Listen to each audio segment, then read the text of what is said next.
বিভিন্ন তাদের নেতাকর্মীদের পিছু হাঁটার জন্য বললেও এই নেতাকর্মীরা আবারও কিন্তু আইন শৃঙ্খলা বাহিনীকে লক্ষ্য করে ইট পাটকেল ছড়া শুরু করেছে। দর্শক, যেমনটি দেখছেন গণ অধিকার পরিষদের কেন্দ্রীয় কার্যালয়ের সামনে নেতাকর্মীরা কিন্তু অবস্থান করছেন এবং এখানে বিভিন্ন নূরা কিন্তু অবস্থান করছেন। বিভিন্ন এ সকল নেতাকর্মীদের পিছু হাঁটার জন্য বলতেছেন। দর্শক, এবার জাতীয় পার্টির আওয়ামী লীগ এবং পুলিশ একত্রে ডাকাইত তাণ্ডব চালিয়েছে। শেখ হাসিনার নির্দেশে আওয়ামী লীগের সকল পুলিশ, ছাত্রলীগ এবং জাতীয় পার্টি একত্রে ঝাঁপিয়ে পড়েছে বিপিনুর সহ সকলকে হামলা করছে।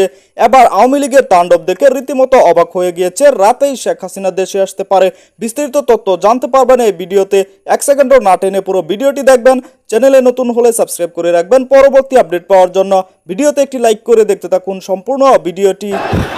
নেতাকর্মীরা কিন্তু অবস্থান করছেন এবং এখানে বিভিন্ন নূরা কিন্তু অবস্থান করছেন। বিভিন্ন এ সকল নেতাকর্মীদের পিছু হাঁটার জন্য বলতেছেন।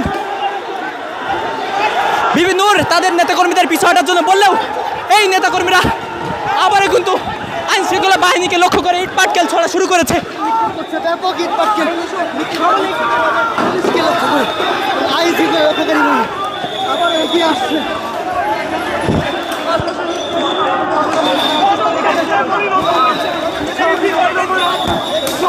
আইন শৃঙ্খলা বাহিনী আবারও কিন্তু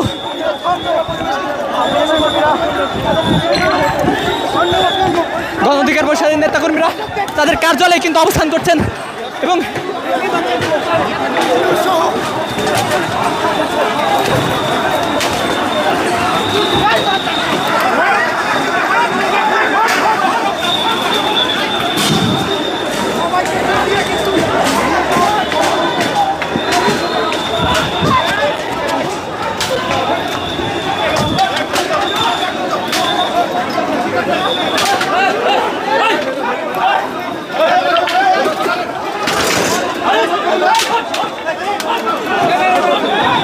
দর্শক,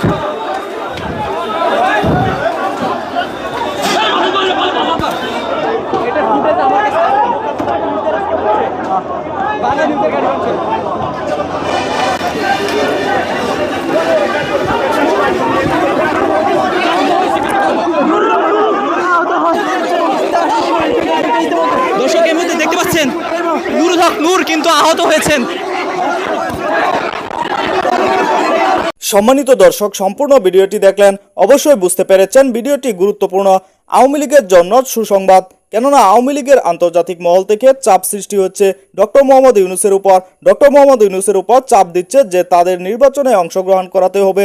দর্শক, এ বিষয়ে আপনাদের কি মতামত তা অবশ্যই কমেন্টে জানাবেন এবং পরবর্তী আপডেট ভিডিওগুলো সবার আগে পেতে চ্যানেলটিকে এখনই সাবস্ক্রাইব করে রাখুন। আসসালামু আলাইকুম।